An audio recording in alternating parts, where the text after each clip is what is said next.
The story kicks off with a guy named Murphy, living in a small apartment in Paris with his wife Omi and their 18-month-old baby boy. Life seems quiet until one morning. Everything shifts. Murphy wakes up and finds a voicemail from Electra's mother. Yes, that Electra, his ex-girlfriend. Her voice trembles as she asks if he's heard anything about Electra. Because she's been missing for 3 whole months, she explains that they've searched high and low, but there's no sign of her anywhere. Electra had been battling deep depression and had even tried to take her own life several times. Her mom pleads, praying Electra is still alive. This voicemail hits Murphy like a storm. He freezes in place, overwhelmed with sadness and regret. He doesn't know where Electra is either, but sends a message back saying he'll try to find her no matter what. Desperate for answers, Murphy reaches out to all his friends. No one knows a thing. Eventually, he calls one of Electra's close friends. The guy tells him, I saw her months ago. She was hanging out with some shady guys. She was hooked on drugs, couldn't go a day without them.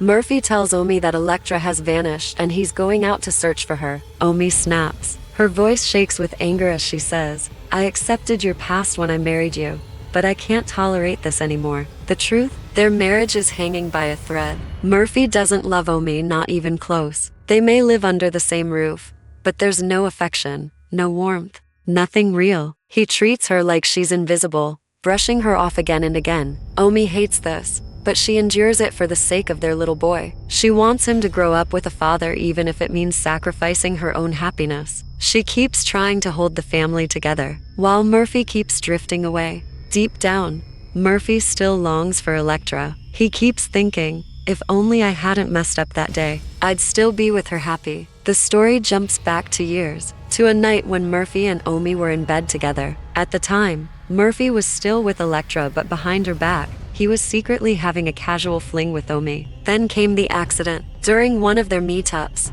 the condom broke. Just a few days later, Omi discovered she was pregnant. When she told Murphy, he panicked and told her to get an abortion. But Omi stood her ground. She wasn't going to end the pregnancy. Murphy had no choice but to confess everything to Electra, the affair and the baby. At first, Electra refused to believe him, but when the truth hit her, she was devastated. She lashed out, called him a filthy man who will never change, and stormed out in tears. Murphy didn't give up. He begged, pleaded, even showed up at her place. But Electra had already shut every door. She was done. He tried reaching out to her mother next, but she told him, you ruined my daughter's life. Stay away from her. And just like that, Electra vanished from his world. Murphy went on to marry Omi and started living with her. Omi didn't love him either, but after getting pregnant, she accepted her part in everything and chose to stay, raising their child with whatever strength she had left. Back in the present, Murphy is drowning in regret. He believes marrying Omi was the worst mistake of his life. Deep inside, he still dreams of Electra, hoping she'll return so he can leave Omi behind and start over with her. Tears fill his eyes as memories flood back, especially the moment he first met Electra. The story flashes back again, a few years earlier. Murphy is sitting in a park when he sees her for the first time. They strike up a conversation. He tells her he is from America and has come to Paris to chase his dream of becoming a film director. Electra? She's fiery, bold, and totally free-spirited, a girl who works at an art gallery and lives life on her own terms. Murphy is instantly drawn to her. He can't resist and asks, do you have a boyfriend? Electra nods but says things aren't going well with him. That's all Murphy needs to hear. He sees an opening. They start meeting more often and quickly become close. Then one day, Murphy finds out Electra is secretly involved with her married boss. She tells him she's thinking of ending it, and that's when Murphy takes a leap and proposes. Electra, already falling for him, says yes. Murphy brings Electra to his apartment, and the passion between them ignites instantly. They kiss, things heat up, and soon they're wrapped in a whirlwind of intimacy. Later, as they lie in bed catching their breath, Electra turns to him and says she wants 7 kids. Murphy bursts out laughing and says, that's a lot. Soon after, Electra ends things with her boss for good and starts spending all her time with Murphy. They party, go out on wild nights, and fall head over heels for each other. They even begin filming their intimate moments, exploring each other in bold, uninhibited ways. Their chemistry? Electric. One day, Murphy looks her in the eyes and says, I've fallen in love with you.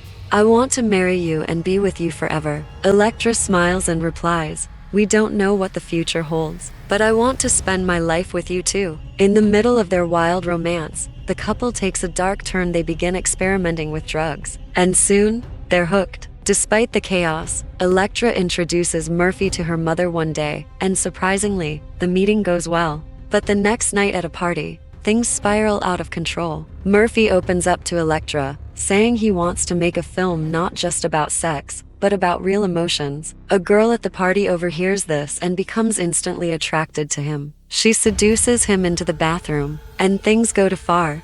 When Murphy returns, Electra's furious. She knows exactly what happened. Murphy tries to lie and deny it, but she's not buying it. The tension explodes into a heated fight. In the middle of the argument, Electra admits she still has a thing with her boss because he promised her a promotion. Murphy loses it. They keep arguing all the way into a cab, but eventually, the anger fades, and they both apologize, trying to hold on to what's left. Sometime later, Electra takes Murphy to an art exhibition, but the night quickly turns into a disaster. Murphy drinks way too much and loses control. In a shocking moment, he publicly reveals Electra's affair with her boss right in front of the boss's wife. Chaos erupts. The situation gets so bad, the police are called, and Murphy is dragged off in handcuffs. The boss doesn't hold back. He files a case against Murphy.